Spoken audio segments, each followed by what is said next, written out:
Loop by Auquaman. Chapter 1. 1.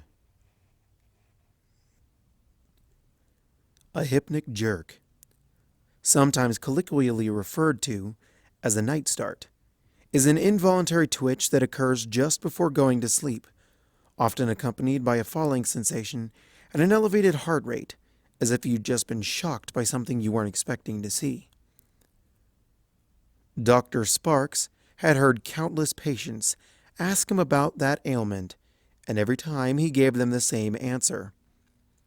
It's normal. It happens to everyone. Just try to keep a regular sleep schedule and do relaxing things before bed. He told himself to do the same things whenever he felt one, and usually they worked. But every time he had experienced that phenomenon, it had been during hypnagogia, the last stage of consciousness before his brain shut off. You weren't supposed to feel it once you were already asleep. Sparks awoke with a shout. His teeth gritted and his hooves clenched against the edges of the cot inside his office. For a minute or two, he just laid there without unwinding his coiled limbs, focused only on taking deep breaths and slowing his pulse down, to a point where it didn't feel like his heart was about to break through his ribs. Once he felt relatively calm again, he let his head fall back onto the pillow and pried his forelegs loose from the metal supports underneath his makeshift bed. As he stared up at the ceiling, his mind raced with questions. Where the hay had that come from? What kind of dream had he been having? Why were his muscles taking so long to unclench? And why was the hallway outside so dark? Sparks rolled out of bed and gingerly stood up, his legs sore from his earlier shift and still a bit stiff from what must have been a doozy of a night terror. Stars above, if only he could remember what it was. He'd been here at the hospital, he thought. Something to do with a patient. A surgery, maybe? Yeah, a surgery, and a tough one, too. Flying accident, severe spinal injuries, massive internal bleeding. Familiar. Almost like déjà vu. Had he had that dream before? And then, at the end, a throbbing hum and a flash of light. Sparks shook his head and forced himself to take another breath.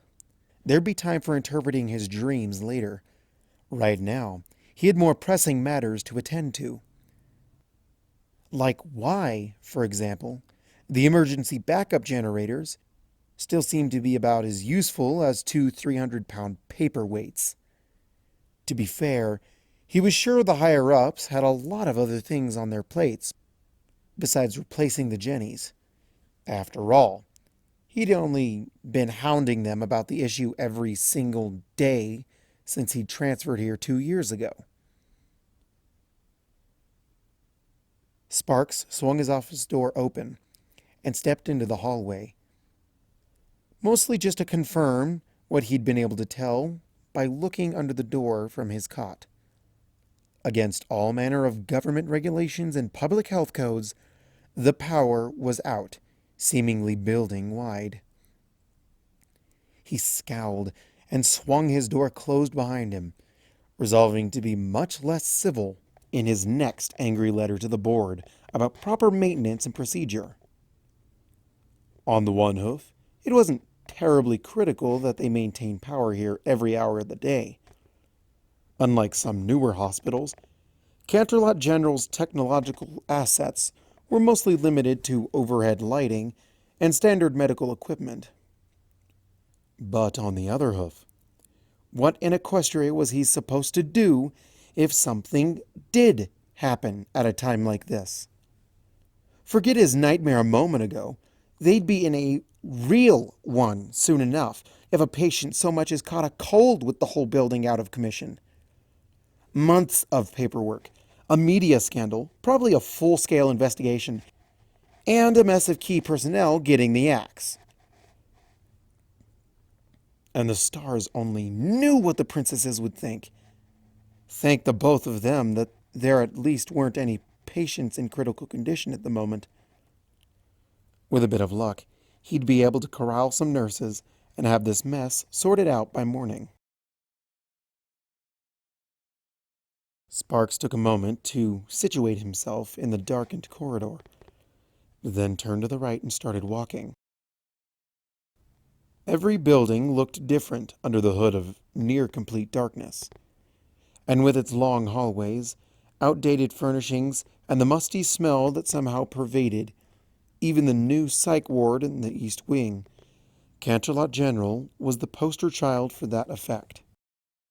To be honest, it was nothing short of a certified dump. But it was a big dump, and, as Sparks often reminded himself, an important one. And sooner or later, he'd be in a position to whip this place into proper shape. Sparks rounded the corner at the end of the hallway, and a shudder crawled down his spine. Stars above, it was cold in here. Had the central heating gone down too? Sparks adjusted his course a bit and brushed his shoulder against the wall, and goosebumps rose on his skin as it rubbed against the peeling wallpaper. Ice cold. This night just keeps getting better and better.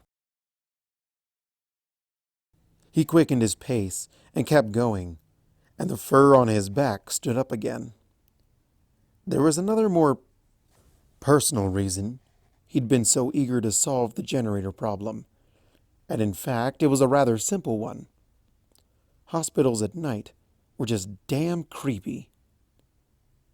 His hooves clacked against the tile with every step, and the noise receded far into the distance, only to echo back a second or two later than he figured they should have.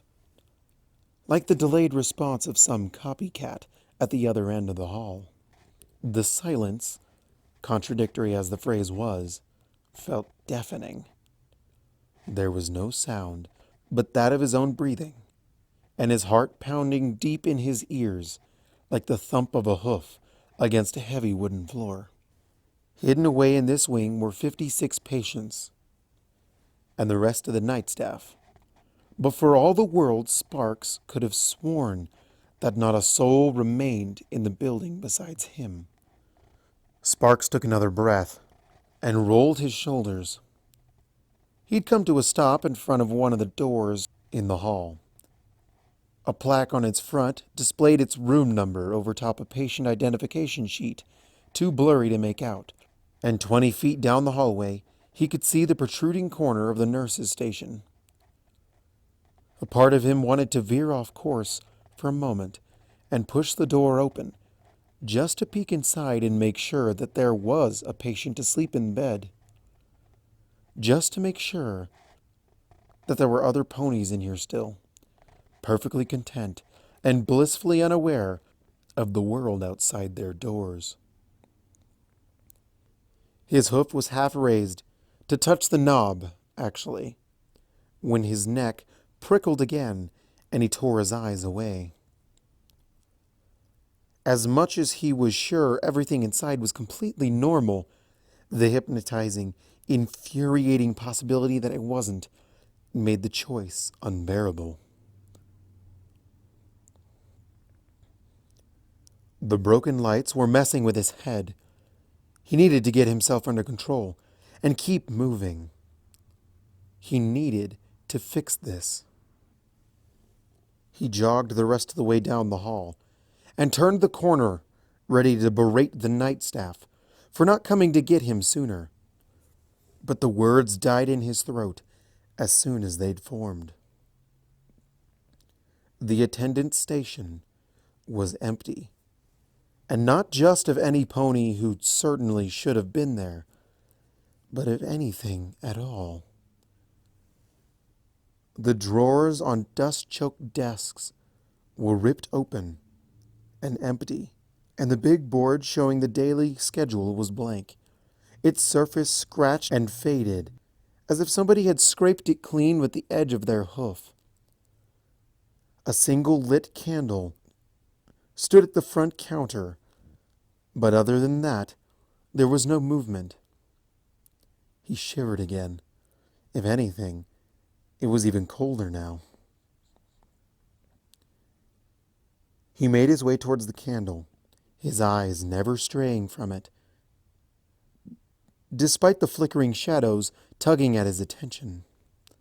With no breeze to disturb it, the flame on the wick was still, and only a few thin strips of wax had dripped down into the pan beneath.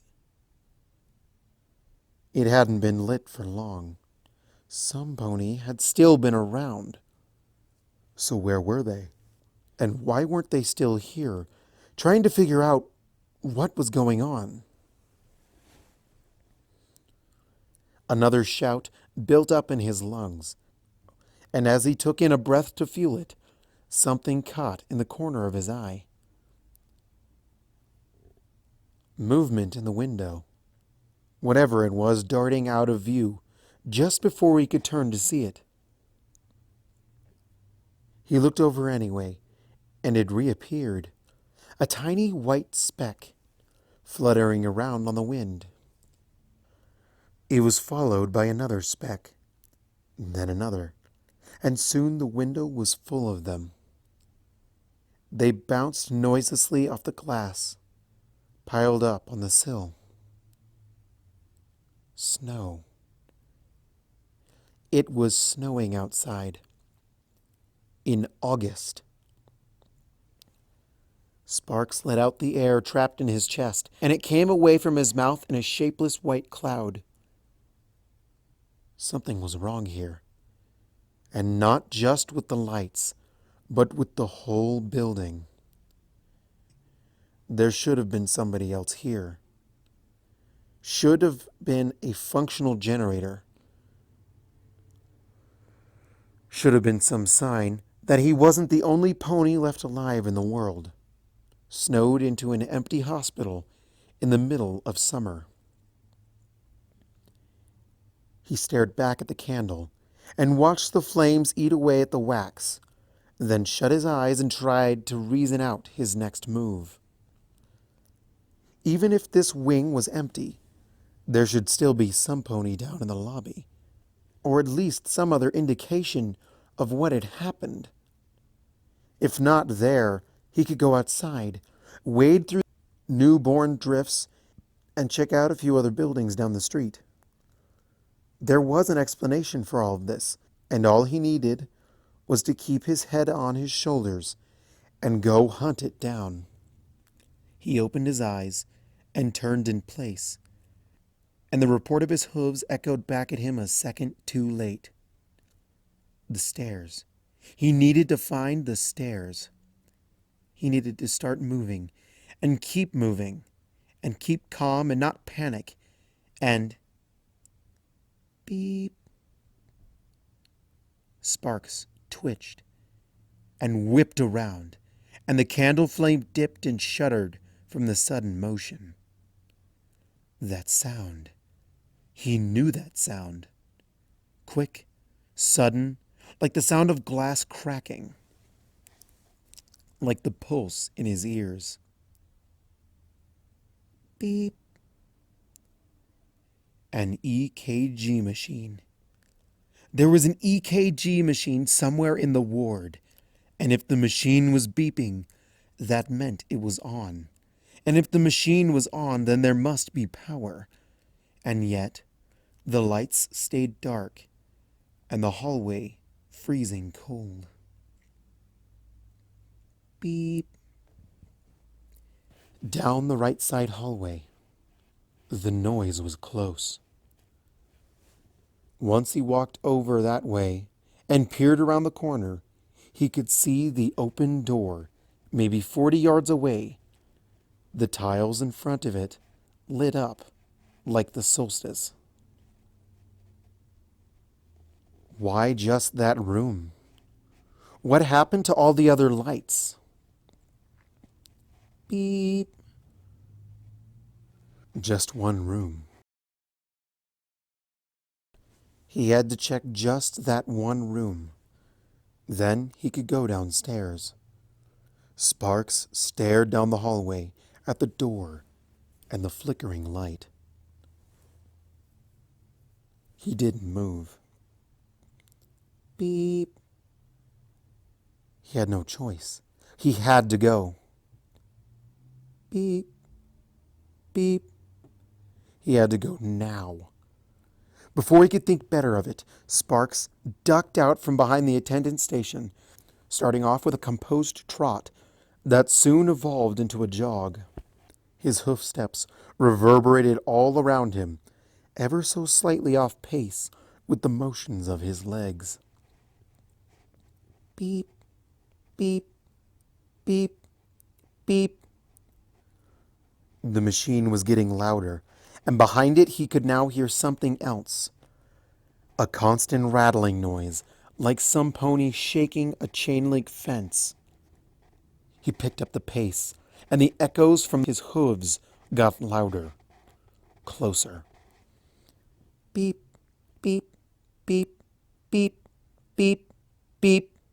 He reached the door, already breathless, his legs weak and his ears numb from the cold. The machine was reaching a crescendo, the rattling too. It was coming from inside the room. He took a step forward and looked inside, and the air froze around him. Rusted tools and instruments were strewn everywhere, broken on the floor and embedded in the walls, and lit by a single flaring surgical lamp. A green-coated earth stallion lay convulsing on a spindly operating table, his chest peeled open and pinned back with black clamps, coated with congealed blood. The straps crossing over him cut into his legs and neck as he thrashed around, and when a particularly violent spasm arched his back off the table and made his bindings screech in complaint, Sparks caught a glimpse of frothing, bone-white lips and half-lidded eyes rolled all the way back into his head. There wasn't time to think. There was barely even time to react. Sparks cried out and bolted inside the operating room, and the echo following his footsteps was almost immediate. Beep, beep, beep, beep, beep, beep, beep, beep. "Code yellow!" he screamed, his throat seared raw from the shout. He couldn't even be sure there was anyone around to hear. "Somebody get in here!" Diving into a procedure without getting into scrubs or prepping in the washroom was a one-way ticket to a new career as a fry cook. But at the moment, Sparks couldn't have been paid to care less. The building was deserted, and the power was on the fritz. And some despicable lunatic had left a patient alone on the operating table in the middle of a moon-damned open-heart surgery. At this point, any pony who still worried about regulations could go marry the freaking things for all he cared. As best as he could, Sparks got himself into position over top the patient and tried to get a gauge on the situation, but the stallion was shaking with a strength he couldn't begin to contain. He could guess well enough that the patient was in the middle of a full-blown cardiac arrest, but without full knowledge of his medical history, he'd be shooting blind on a gut instinct. And that still didn't take into account the gaping hole in his chest, cuttered with distended intestines with broken ribs, the visibly battered heart beneath all of them, frantically pumping blood out of it and into his exposed abdomen. His lungs heaving, his hooves hanging helplessly in midair, Sparks stood paralyzed over the shuddering body. He thought of yelling for help again, But no one had come the first time. Why would this time be any different? He was alone. He was alone in an abandoned hospital, with nothing to work with, and a dying stallion whose remaining life was surely being measured in seconds. He couldn't do anything. He couldn't help this patient. He couldn't save them.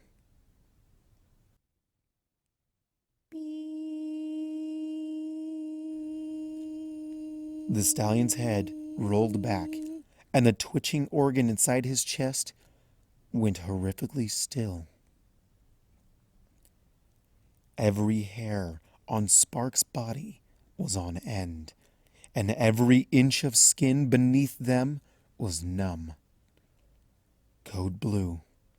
Full arrest. No hope of defibrillation. No part of his body even intact enough for CPR.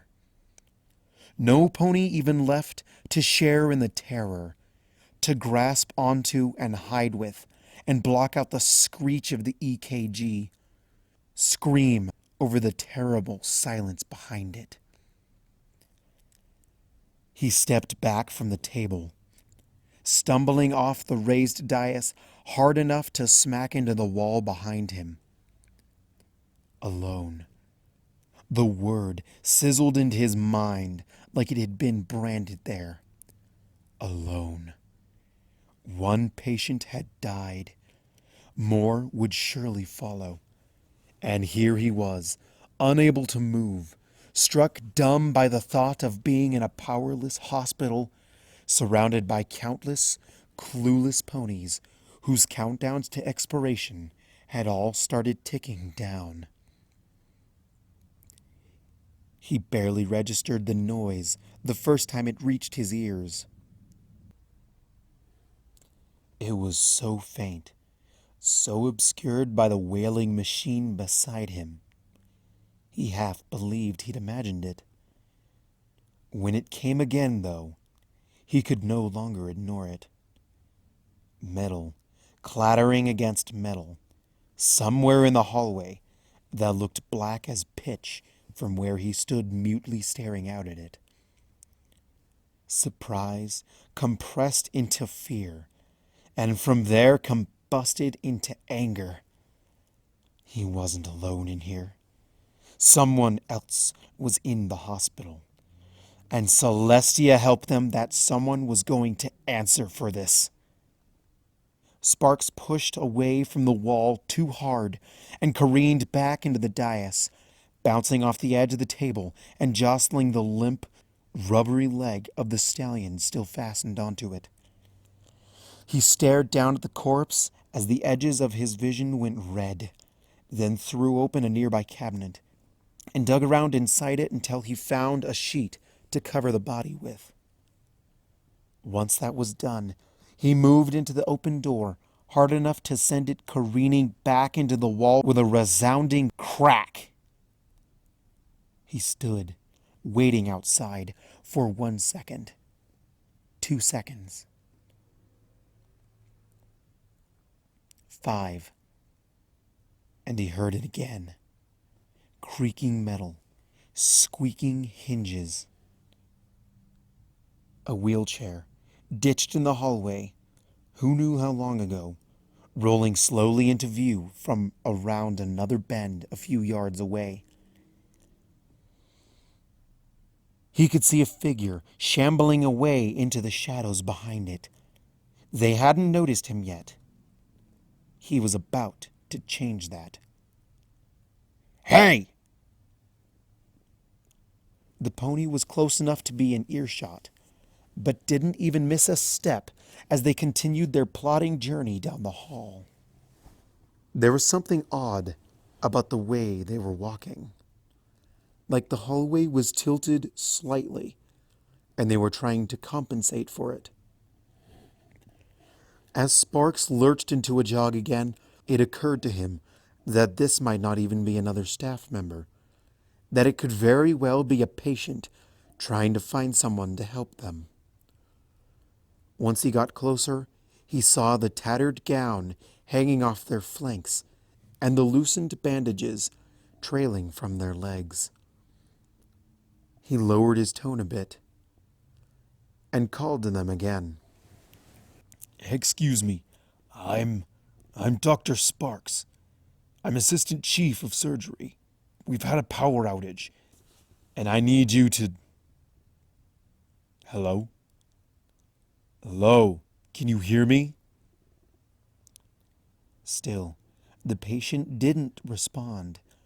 It seemed to be a mare, as best he could tell, and with that clarity came a similar recognition of why her pace through the hallway was so odd.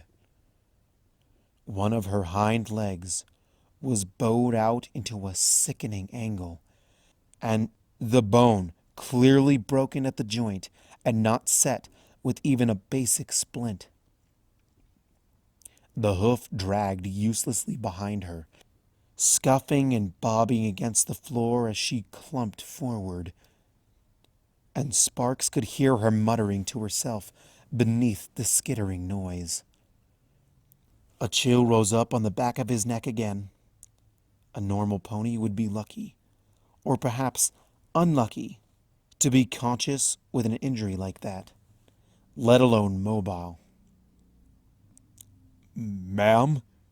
He said, no longer strong enough to let out much more than a whisper. Ma'am, are you all right?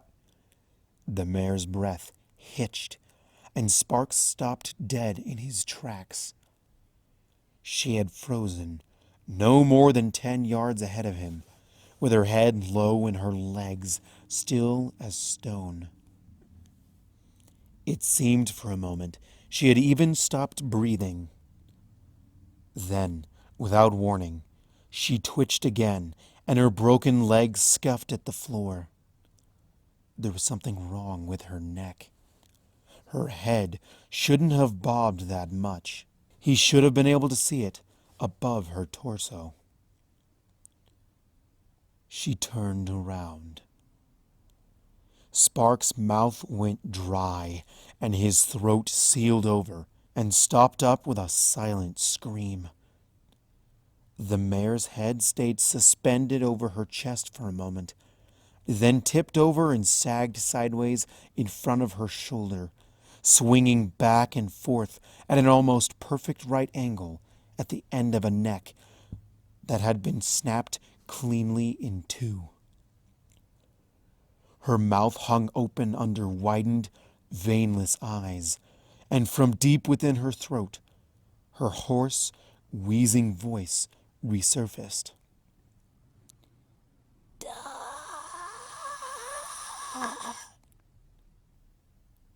Sparks tried to breathe, but his body wouldn't obey.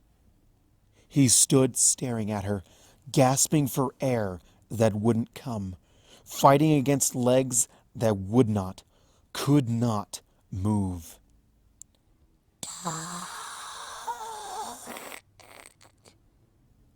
Her moan was pitiful, plaintive. She was pleading with him, begging him for help, begging him to help her.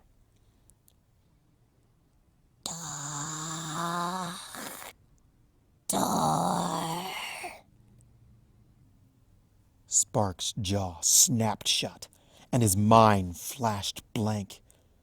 The mare lurched forward at twice the speed she'd traveled before, and he tore his eyes away and threw himself into a dead sprint back down the hallway.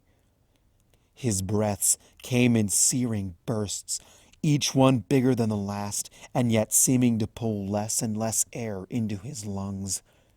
The clicking, ear-splitting sound of hoofbeats came at him from all directions, punctuated by an implacable, ragged growl that seemed to be getting louder with every step.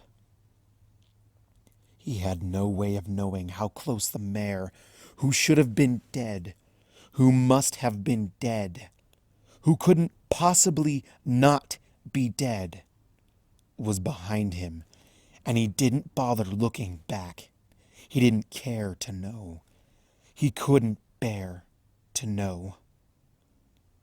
Instead, he just ran, slipping and streaking across the icy tiles until he reached the operating room again.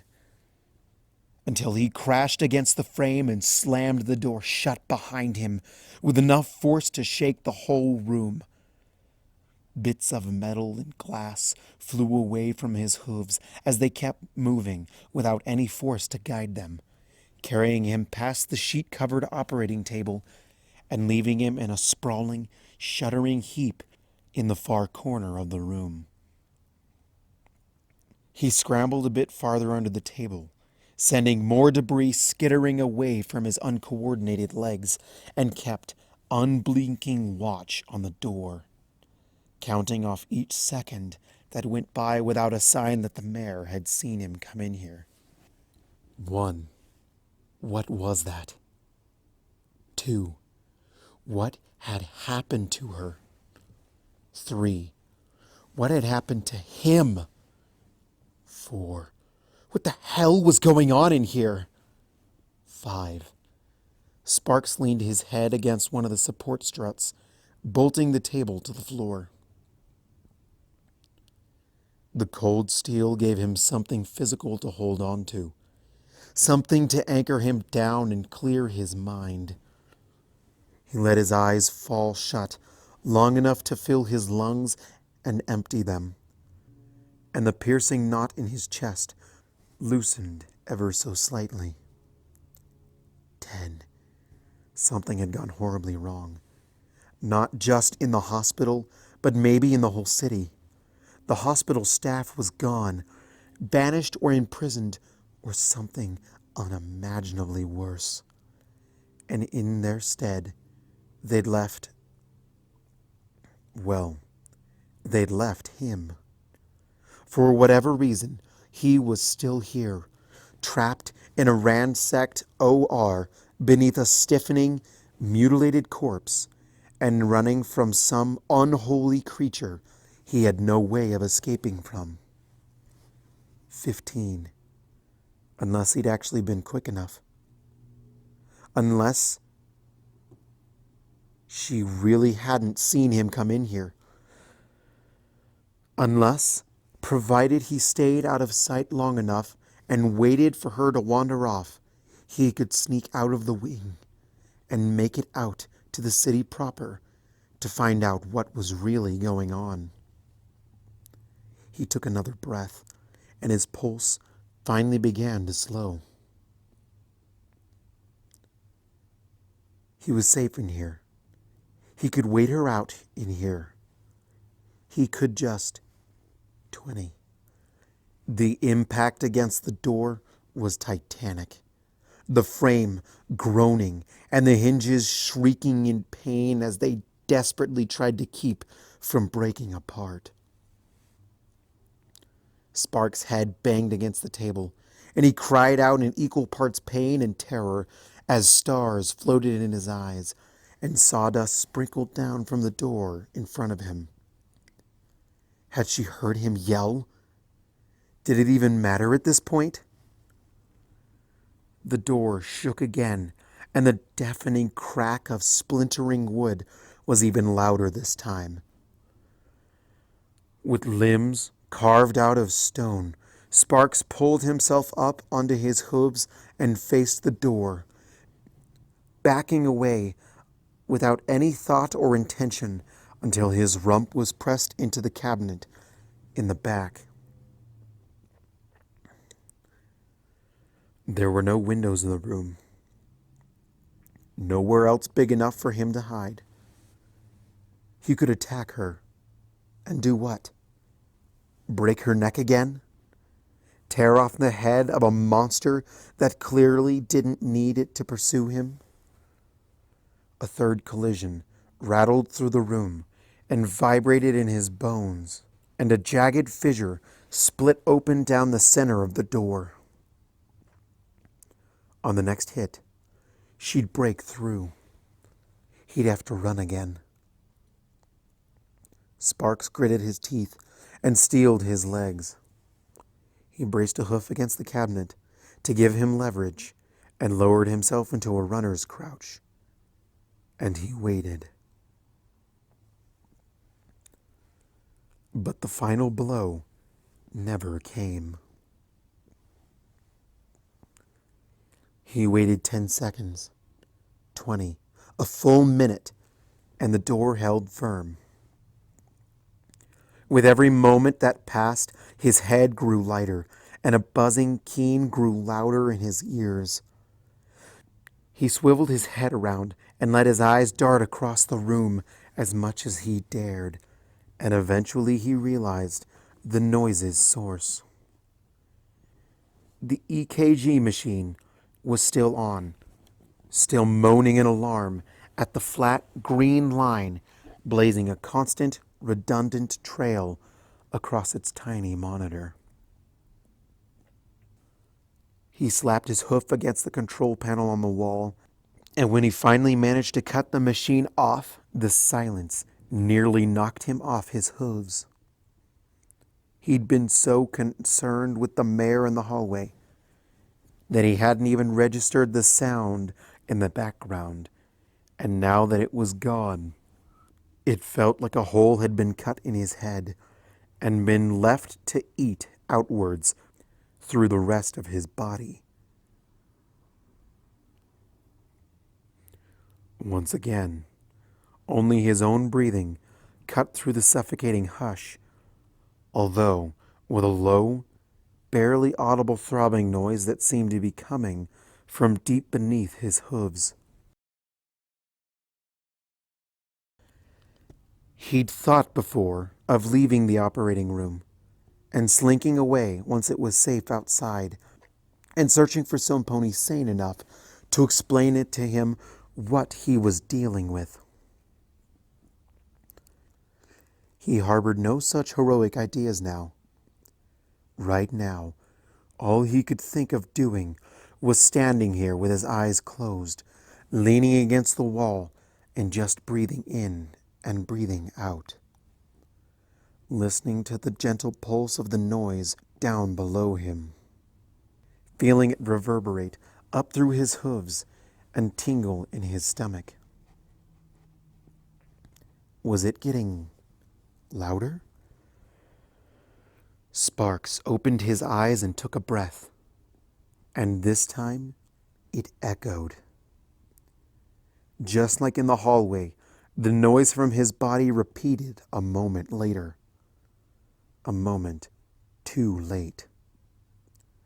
The pulsing was in the walls now, an immense heartbeat amplified by the very building that seemed to contain it. It was getting faster, too. His lips parted, and he took another breath. The echo came 2 seconds too late. With every pulse, the overhead light flashed a little brighter, painting the walls a cleaner shade for a split second at a time. Spark turned his head and scanned the room, but there was no pony else inside with him but the stallion on the table, still covered with the sheet in the same place Sparks had left him. One more breath. The echo came almost right on top of it. It wasn't the light overhead that was making the walls brighter. The walls themselves were glowing, pulsing with some unknown energy that grew in strength every time it surged through the building. In between flashes, Sparks watched the sheet on the table. The fleeting, quickening pulses made it look like it was moving, like the stallion beneath it was still thrashing around, without the influence of a functioning heart. The noise pressed down on him from all sides. The flashes were almost blinding now, and in the last second before he was forced to squeeze his eyes shut, Sparks turned his gaze toward the stallion's covered head. He held his breath. The echo came anyway. The pulsing stopped, and the light exploded with a colossal boom. and in perfect sync with the reflected sound, he saw the portion of the sheet covering the corpse's mouth flutter.